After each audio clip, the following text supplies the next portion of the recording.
Today marks the 100th day since Russian President Vladimir Putin's troops invaded the country, and heavy fighting continues there as President Zelensky estimates that 20% of Ukraine is now under Russian control.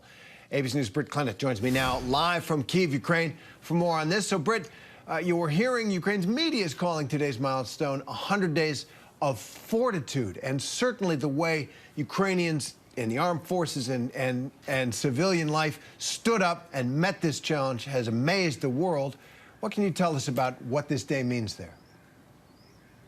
Well, this is a somber milestone, Terry.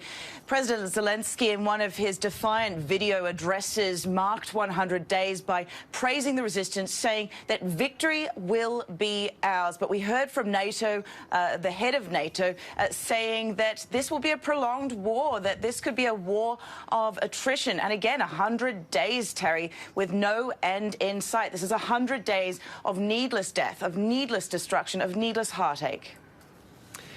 And, Britt, we're learning more, I guess, about electronic warfare, obviously a crucial part of 21st and 20th century warfare, for all that matters. How this type of technology is shaping the war in Ukraine. What can you tell us about that?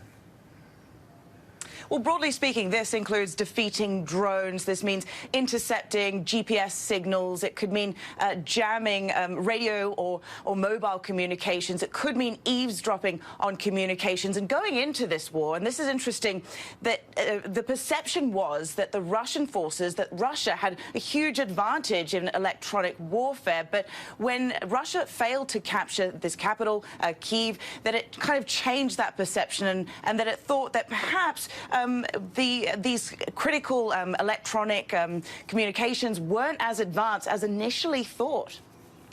And the Ukrainians certainly had upped their game in that regard under U.S. tutelage, really, since 2014. So the U.S. now training Ukrainians how to use those HIMARS artillery systems in an undisclosed location outside of the country. Those are those long-range, very precise rocket artillery.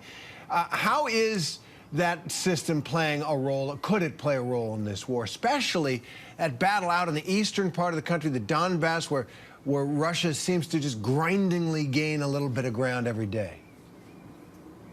Absolutely, Terry. So for Ukrainians, these high, more sophisticated weapons can't come soon enough. They say this is exactly what they need to defend themselves. These are HIMARS. They are more precise. They reach up to 50 miles. And they've come with a guarantee by the Ukrainians that they won't be used to attack Russian territory. But as you say, they are now being trained. The U.S. is now training the Ukrainians in these weapons, and they're at an undisclosed location, but we're not sure exactly when they will be used. We do know that it takes around 3 weeks to train these forces up to be able to use them. And as we know, it's a race against the clock now, especially with those gains that Russia is making in the east.